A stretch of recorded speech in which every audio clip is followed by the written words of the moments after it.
முன்ன பின்ன பேப்பர் படிச்சிருந்தா நாட்டில் என்ன நடக்குதுன்னு தெரிஞ்சிருக்கும். டெய்லி காலைல பேப்பர் படித்தா மட்டும் பத்தாது, அங்கே அனைத்து கட்சி கூட்டத்தை கூட்டி அனைத்து விவசாயிகளோடையும் போய் கலந்து பேசி அவங்களுடைய கோரிக்கைகள் என்னென்னு நீங்கள் தயவுசெய்து கேட்டுக்கொள்ள வேண்டும். ஸ்பெஷல் பேக்கேஜ்னா நீங்கள் கொடுத்தது 134 கோடி கொடுத்தீங்க, அது அனைத்து அரசுலையும் கொடுக்கறக்கூடிய ஸ்பெஷல் பேக்கேஜ் தான். இப்போ வறட்சி நிவாரண நிதி அவங்க கேட்குறாங்க. இது ரெண்டுத்துக்கும் வித்தியாசம் தெரிஞ்சுக்க வேண்டும். இது வெறும் டெய்லி காலைல பேப்பர் படித்தா மட்டும் பத்தாது, அங்கே அனைத்து கட்சி கூட்டத்தை கூட்டி அனைத்து விவசாயிகளோடையும் போய் கலந்து பேசி அவங்களுடைய கோரிக்கைகள் என்னென்னு நீங்கள் தயவுசெய்து கேட்டுக்கொள்ள வேண்டும். மாண்புமிகு கட்சி தலைவர் அவர்கள். மாண்புமிகு பேரவைத் தலைவர் அவர்களே, இன்றைக்கு தமிழ்நாடு விவசாயிகளுடைய வேதனைக்கு இந்த அரசு ஒரு சரியான தீர்வை காண வேண்டும்னு இந்த ஒத்திவைப்பு தீர்மானத்தை நாங்கள் இங்கே கொடுத்துருக்குறோம். இந்த ஒத்திவைப்பு தீர்மானத்தை கொண்டு வருவதற்கு 4 முக்கிய காரணங்கள் இருக்கின்றது.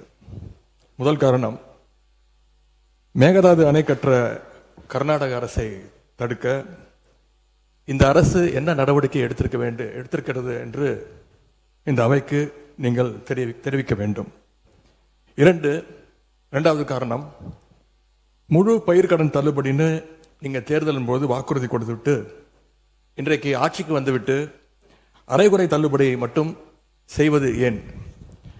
மூன்றாவது காரணம், காவிரியில் தண்ணி வராத காரணத்தினால குறுவை சாகுபடி இன்னைக்கு மொத்தமாக இல்லாமல் போயிடுச்சு.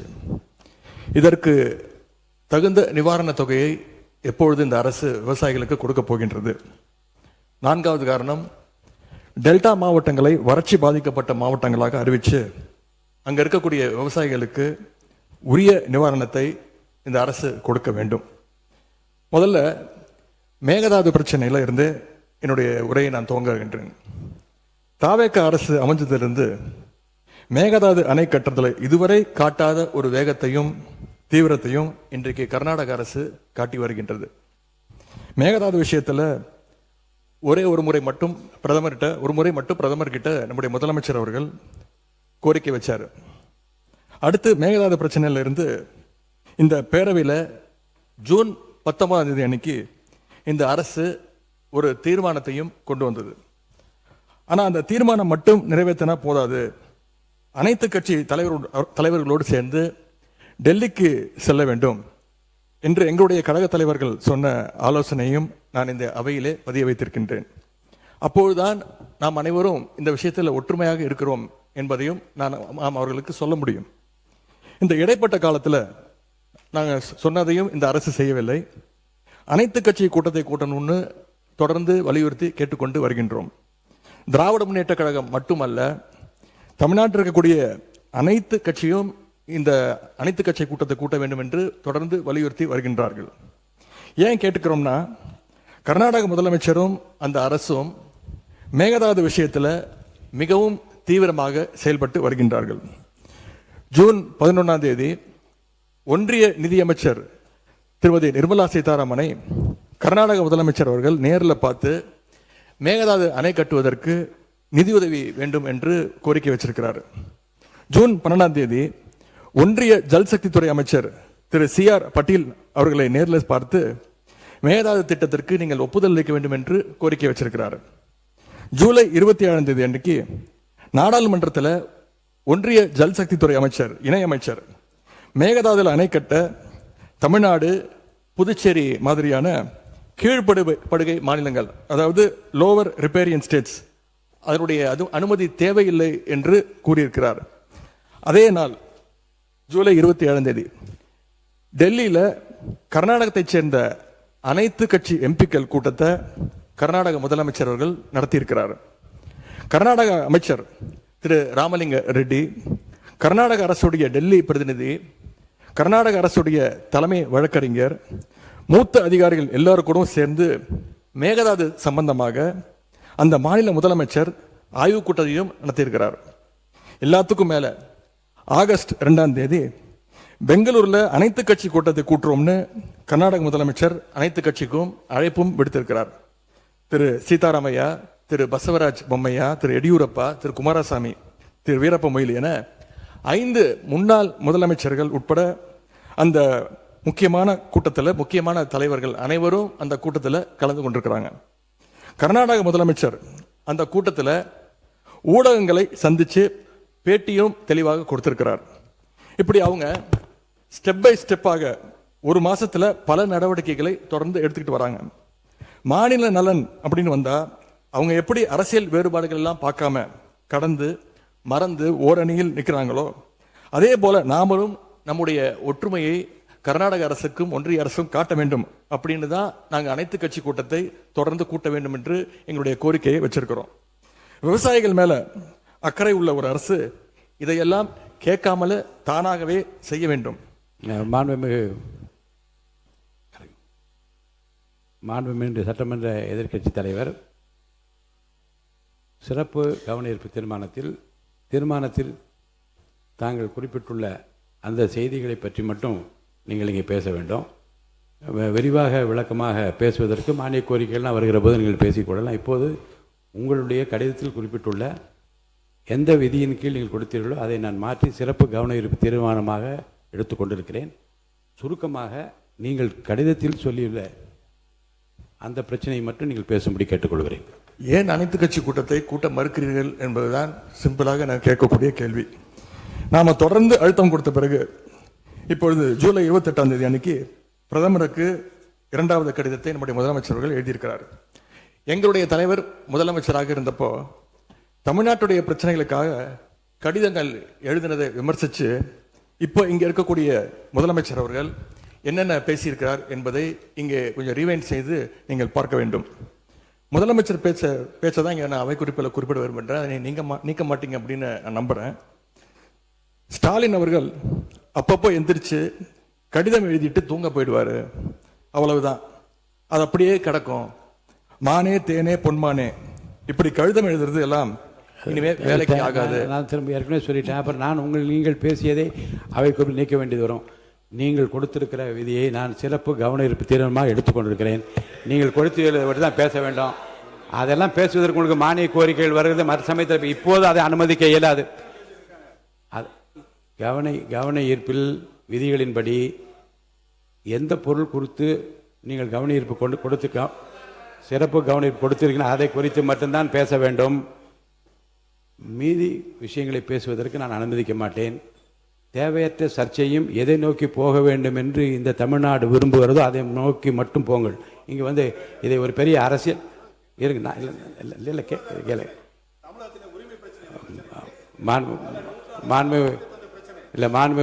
முன்னாள் முதலமைச்சருக்கும் தெரியும் இந்த ஜீவாதார பிரச்சனையை எப்படி கையாளுவது என்பதை பற்றி மாநில அரசுக்கும் தெரியும்.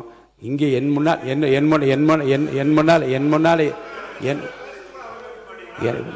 என் முன்னாலே இருப்பது விதிகளின்படி இந்த பேரவையை நடத்த வேண்டும் என்பதில் நான் அக்கறையாக இருக்கிறேன். விதிகளுக்குட்பட்டு அவர் அவசியம் என்று கருதி அந்த பிரச்சனையை எடுத்திருக்கிறேன். அவர் கொடுத்திருக்கிற இந்த கவன ஈர்ப்பு தீர்மானத்தில் என்ன குறிப்பிட்டிருக்கிறாரோ அந்த கருத்துக்களை சாதாரணமாக மரபு என்ன என்றால் அதை படித்துவிட்டு இந்த பிரச்சனையை உங்கள் கவனத்திற்கு கொண்டு வந்து கவனத்தை ஈர்க்கிறேன் என்று சொல்ல அமர்வதுதான் சரி. ஆனால் இதில் நான் பிரச்சனையின் தீவிரம் கருதி நான் அவரை பேச அனுமதித்திருக்கிறேன். மேற்கொண்டு பிரச்சனையை அரசியல் நோக்கத்தில் கொண்டு செல்லாமல் இதில் நீங்கள் குறிப்பிட்டுள்ள இந்த பிரச்சனையை பற்றி மட்டும் படித்துவிட்டு அமருமாறு கேட்டுக்கொள்கிறேன். இல்லை இருங்க, நீங்கள் இருங்க.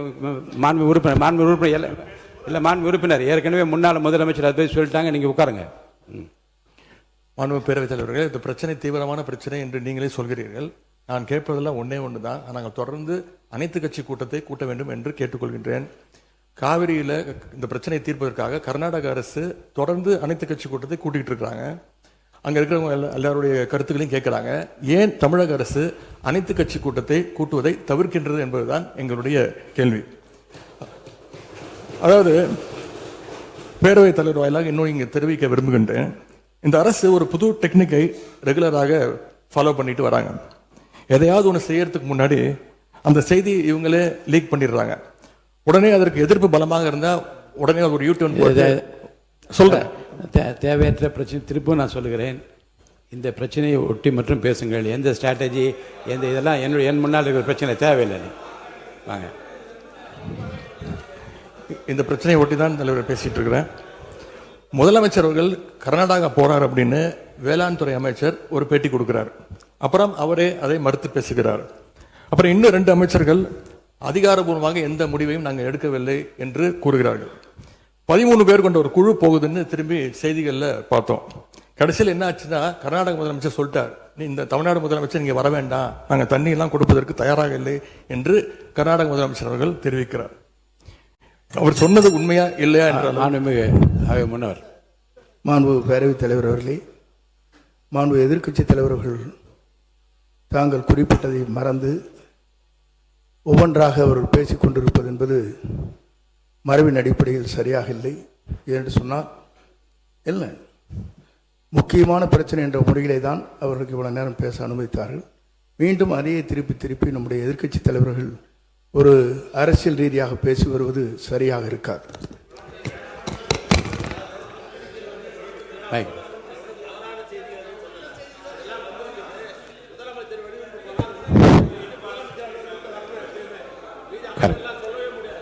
உட்கார்.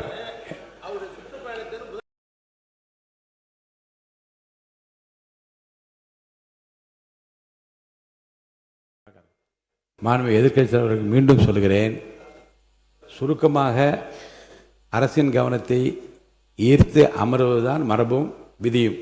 அந்த அடிப்படையில் உங்கள் பேச்சை நீங்கள் முடித்துக் கொள்ளுமாறு அன்போடு கேட்டுக்கொள்கிறேன். தவறாக எதுவும் பேசவில்லை. இல்லை, தவறு சரி. அனைத்து கட்சி கூட்டத்தை கூட்டப் போகிறீர்களா இல்லையா, எப்பொழுது கூட்டப் போகிறீர்கள்? இன்னொன்று, கர்நாடக முதலமைச்சர் சொல்றாரு, முதலமைச்சர் இங்கே வர தேவையில்லை, தமிழ்நாடு முதலமைச்சர் இங்கே வர தேவையில்லை, தண்ணி நாங்கள் கொடுக்க முடியாது, தண்ணி இல்லை அப்படின்னு கர்நாடக முதலமைச்சர் சொல்லியிருக்கிறார். இதையெல்லாம் கேட்டுதான் நான் தெளிவுபட விரும்புகின்றேன். முதல்ல தமிழக முதலமைச்சர் கர்நாடகா செல்வதாக இருந்தாரா? அப்படி இருந்தால் ஏன் செல்லவில்லை? இப்பொழுது உங்களுடைய நிலை என்ன என்பதுதான் என்னுடைய கேள்வி. 2வது பிரச்சனை, பயிர்க்கடன் தள்ளுபடி பற்றி பேச விரும்புகின்றேன். தேர்தல் வாக்குறுதியில் நீங்கள் கொடுத்த வாக்குறுதி முழு பயிர்க்கடன். நான் இதெல்லாம் அனுமதிப்பதாக இல்லை. உங்களுடைய 56 விதியின் கீழ் கொடுத்திருக்கிற கடிதத்தில் ஒட்டி நீங்கள் நிறைய சொல்லிவிட்டீர்கள். நான் உறுப்பினர்கள் பேச வேண்டும். கவனத்தை ஈர்க்கின்ற அந்த நேரம் முடிந்து விட்டது. நான் அடுத்த உறுப்பினரை பேச அழைப்பேன். ஹெட்டிங் வேண்டாங்க. நான் என்ன சொல்ல, நீங்கள் பாருங்க, உங்களுக்கு பேசுவதற்கு மாண்புமிகு எதிர்க்கட்சி தலைவருக்கும் மாண்புமிகு எதிர்க்கட்சிகளுக்கும் பேசுவதற்கு நிறைய அவகாசம் வேறு வேறு மானிய கோரிக்கைகள் வருகிறது. அப்போ நீங்கள் விரிவாக விளக்கமாக நீங்கள் பேசுங்க, பதில் சொல்வதற்கு அமைச்சத்தை இந்த ஒரு முடிங்க. 2வது, இந்த பயிர்க்கடன் தள்ளுபடி நீங்க தேர்தல் வாக்குறுதி கொடுத்திருக்கிறீங்க, முழு பயிர்க்கடன் தள்ளுபடி அப்படின்னு. மாண்பு பேரவைத் தலைவர் அவர்களே, மாண்பு எதிர்க்கட்சி தலைவர்கள் கொடுக்கின்ற சிறப்பு கவன ஈர்ப்பு தீர்மானத்தில் அது இடம்பெற்றிருக்கிறதா என்பதை அறிய விரும்புகிறேன். போதும்.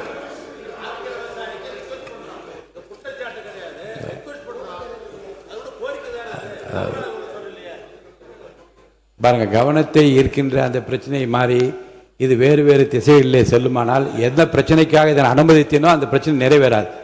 அருள் கூர்ந்து இதற்காக தான் நாங்கள் விவசாயிகள் போராடிட்டு இருக்கிறாங்க.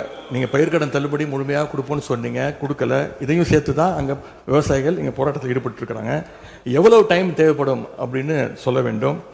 அதே மாதிரி டெல்டாவில் இருக்கக்கூடிய அனைத்து தரப்பு விவசாய சங்க பிரதிநிதிகளையும் சந்திச்சு பேசுற மாதிரி முதலமைச்சர் அவர்கள் ஒரு கூட்டத்தை கூட்ட வேண்டும். 3வதாக, குறுவையில் நஷ்டத்தை சந்திச்சிருக்கக்கூடிய விவசாயிகளுக்கு இந்த அரசு உரிய இழப்பீடு வழங்கணும்னு கேட்டுக்கொள்கின்றேன். எங்களுடைய ஆட்சியில் 6.5 லட்சம் ஹெக்டேர் அளவுக்கு குறுவை சாகுபடி நடந்துச்சு. ஆனால் இன்றைக்கு இந்த வருஷம் இந்த ஆட்சியில் வெறும் 1.5 லட்சம் ஹெக்டேர் அளவுக்கு தான் குறுவை சாகுபடி நடந்திருக்கு. நீங்க ஸ்பெஷல் பேக்கேஜ்னு சொல்லி 134 கோடி அறிவிச்சிருக்கிறீங்க. அதை எத்தனை பேருக்கு கொடுத்திருக்கிறீங்க என்பதை இந்த அவையில் தெரிவிக்க வேண்டும். ஏதாவது கணக்கெடுப்பு நடத்தியிருக்கிறீர்களா? மாண்புமிகு பொதுப்பணித்துறை அமைச்சர்.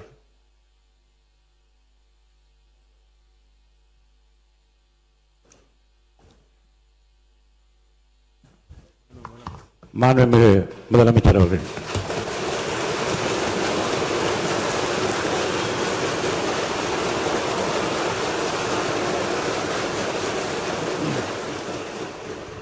மாண்புமிகு பேரவைத் தலைவர் அவர்களே, உட்காருங்க. அவங்க பேசும்போது குறுக்கிட வேணாம், உட்காருங்க. இன்னொன்று நீங்கள் இல்லை, இடையில அனுமதிக்க முடியாது. இல்லை இல்லைங்க, இல்லைங்க, உட்காருங்க. நான் எல்லா வாய்ப்பு கொடுப்பேன். இருங்க, உங்களுக்கு உங்களுக்கு கொடுக்குறேங்க. உங்க பேரை படிச்சு இருங்க. உங்க பேரை தெளிவா படிச்சுட்டேன். உட்காருங்க. உங்களுக்கு இல்ல இப்ப அவங்க பாருங்க.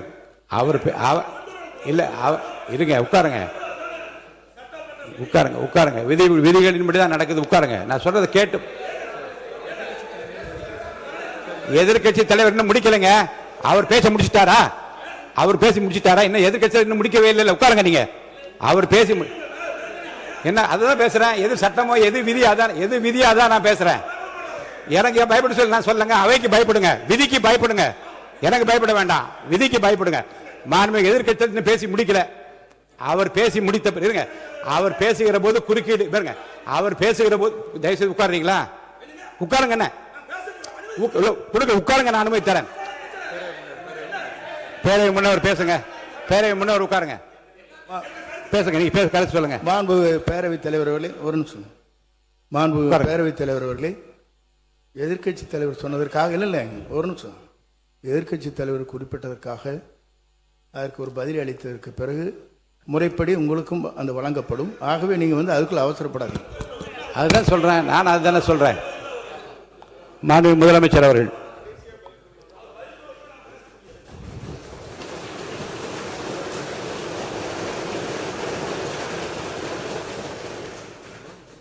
மாண்புமிகு பேரவைத் தலைவர் அவர்களே,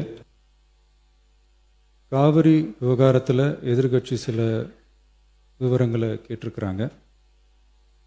காவிரி நமக்கு உயிர் ஆதாரம், நம்மளோட உணர்வு ரீதியான ஒன்று. அதனால் அதை வச்சு அரசியல் பண்ணுற எண்ணம் துளி கூட நம்ம அரசுக்கு இல்லை.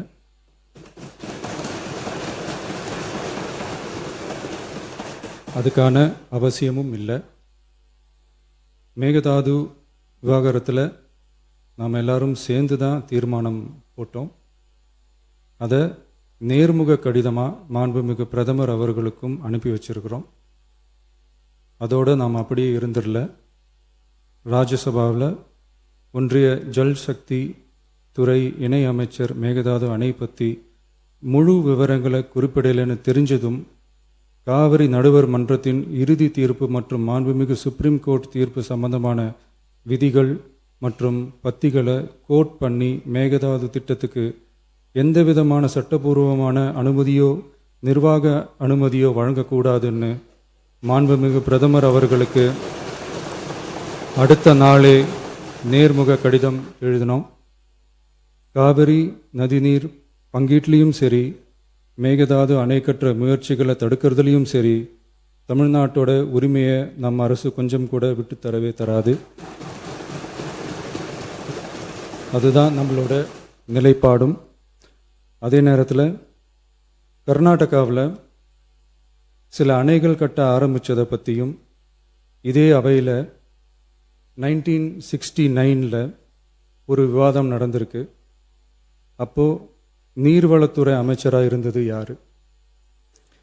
அப்போ அணை கட்ட விட்டது ஏன்னு கேட்டு அந்த மாதிரி சீப் பாலிட்டிக்ஸ்லாம் நான் பண்ண விரும்பலை.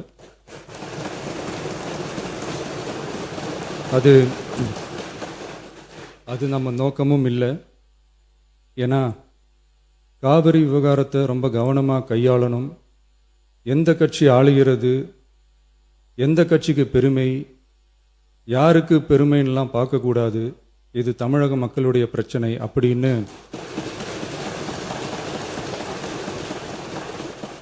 அப்போ இருந்த எதிர்க்கட்சி தலைவர் திரு கருத்திருமன் அவர்கள் சொன்னதை இந்த சபையில் சொல்ல விரும்புகிறேன். காவிரி பிரச்சனையில் சம்பந்தப்பட்ட 2 மாநிலங்களும் ஒன்றிய அரசும் உட்கார்ந்து முடிவெடுக்கணும்னு 1969 இந்த சபையில் பேசியிருக்கிறாங்க. அதுக்கப்புறம் நிலைமை வேறு மாதிரியெல்லாம் போயிடுச்சுன்னும் நம்ம எல்லாருக்குமே தெரிஞ்சது தான்.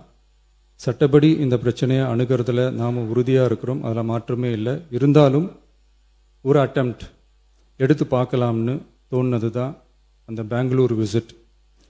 அப்படி ஒரு விசிட் பற்றி ஃபஸ்ட்டு யோசித்து கேட்டதும் நான் தான். நாம் பெங்களூர் போக நினச்சதை பற்றி பல ஒப்பீனியன்ஸ் வந்துச்சு. நாம் போக நினச்சதுக்கு காரணம், ஒருவேளை இந்த பிரச்சனை தீர்க்கறதுக்கான ஒரு பாசிட்டிவ் சைன் கிடைச்சா நல்லா இருக்குமேன்னு ஒரு எண்ணத்தில் தான். இன்றைய காலத்தில் பகை நாடுகளை பேசி தீர்க்க பார்க்குறாங்க. பக்கத்து மாநிலத்தோட பேசி பார்த்தா என்னன்னு நினச்சேன்.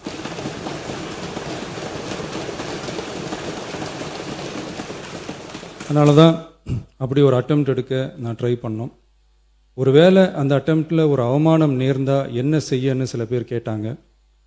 அப்படி நடந்தால் தமிழ்நாட்டு மக்களுக்காக அதையும் தாங்க தயாராக தான் இருக்கேன்.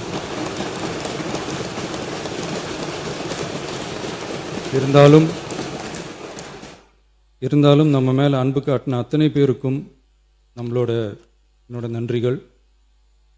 இந்த காவிரி விவகாரம் பற்றி மாண்புமிகு நீர்வளத்துறை அமைச்சர் அவர்கள் உரிய விளக்கம் அளிப்பார். அதே மாதிரி காவிரி பிரச்சனையால் பாதிக்கப்பட்ட விவசாயிகளுக்கான அந்த இன்சூரன்ஸ் ப்ரீமியம் அரசே கட்டுறதை பற்றி கேட்டிருந்தாங்க. அதுக்கான விரிவான பதிலை மாண்புமிகு விவசாய அமைச்சர் அவர்கள் தருவார். அப்புறம் இந்த குறுவை சாகுபடிக்கு அந்த நிவாரண தொகுப்பு பற்றி எதிர்க்கட்சியிலேருந்து கேட்டிருந்தாங்க. அந்த குறுவை சாகுபடிக்கு அந்த நிவாரணம் ஏற்கனவே கொடுத்தாச்சு, வழங்கியாச்சு. இது அரசியலே நாங்கள் தான் அப்படின்னு சொல்லிக்கிறவங்களுக்கு இது எப்படி தெரியாமல் போச்சுன்னு எனக்கு தெரியல.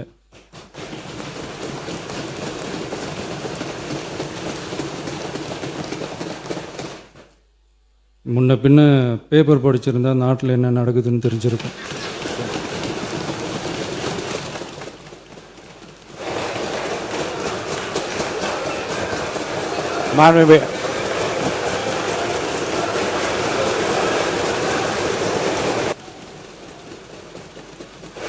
மாண்புமிகு எதிர்க்கட்சி தலைவர் சுருக்கமாக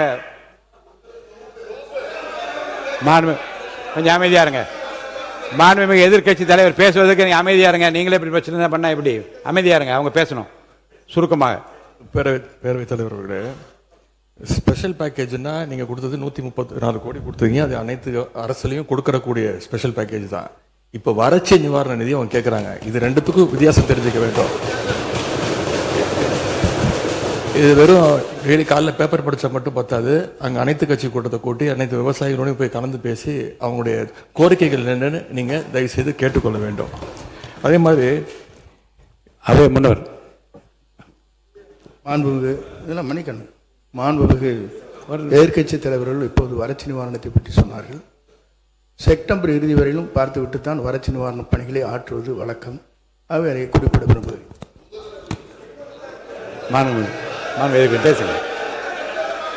எதிர்கட்சி தலைவர், பேரவைத் தலைவர்களே, பேச அனுமதிங்க. நீங்களே இப்படி பண்ணா எப்படி? மாண்புமிகு எதிர்கட்சி தலைவர் சுருக்கமா முடிச்ச தலைவர்களே, நாங்கள் இன்னொன்று திரும்பி கேட்பதுதான், கர்நாடகாவில் அவங்க அனைத்து கட்சி கூட்டத்தை கூட்டி முன்னாள் முதலமைச்சர்லாம் வர சொல்லி அவங்களுடைய கோரிக்கைகள்லாம் கேட்டுக்கிட்டு இருக்காங்க, தொடர்ந்து கேட்டுட்டு இருக்காங்க. இந்த தாவேக அரசு ஏன் அனைத்து கட்சி கூட்டத்தை கூட்டுவதற்கு என்ன உங்களுக்கு பயம், என்ன உங்களுக்கு தயக்கம் என்பதை நான் கேட்டுக்கொள்ள விரும்புகின்றேன். அதே மாதிரி குறுவை பாதித்த சம்பவம் இன்னைக்கு கேள்விக்குறியாக நிலையில விவசாயிகளுடைய தொடர் கோரிக்கை டெல்டா மாவட்டங்களை வறட்சி பாதித்த மாவட்டங்களாக அறிவித்து அதற்கான உரிய நிவாரணங்களை அவங்க தொடர்ந்து கேட்டுட்டு இருக்கிறாங்க. எனவே அதையும் இந்த அரசு செய்ய வேண்டும் என்று கேட்டுக்கொள்கின்றேன். நன்றி.